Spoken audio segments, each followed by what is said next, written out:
पूज्य गुरु घासीदास बाबा की, बोलिए संत समाज की। हाँ, ले आओ। 3 दिन के बुढ़सरा धाम में मेला के आयोजन किए गए हैं। संत समाज संगी जोरिया दाई दीदी भाई बहनी सबला मोर दिलीप कुमार नौरंगी जी की तरफ से सादर प्रणाम। जय सतनाम, जय सतनाम, जय सतनाम।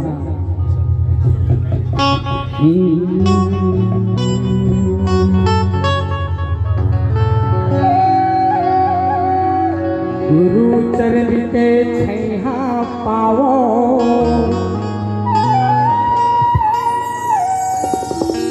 गुरु चरण के छैहा पावो, एहि संत चरण आशीर्वाद।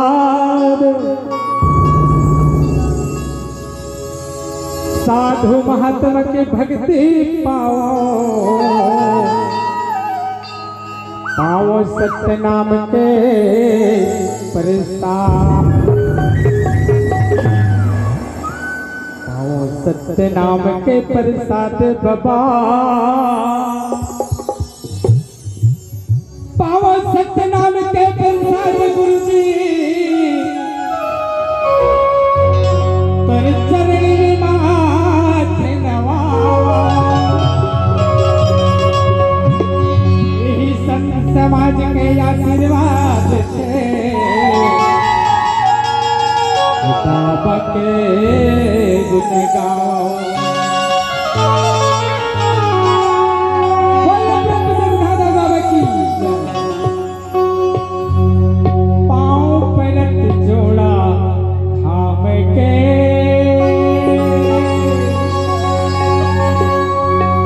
जपत गुरु घासी नाम के।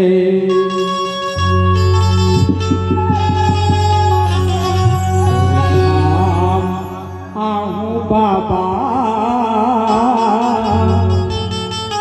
पर आऊंगा, पाँव पर जोड़ा थाम के, जपत गुरु घासी नाम।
बाबा की जय।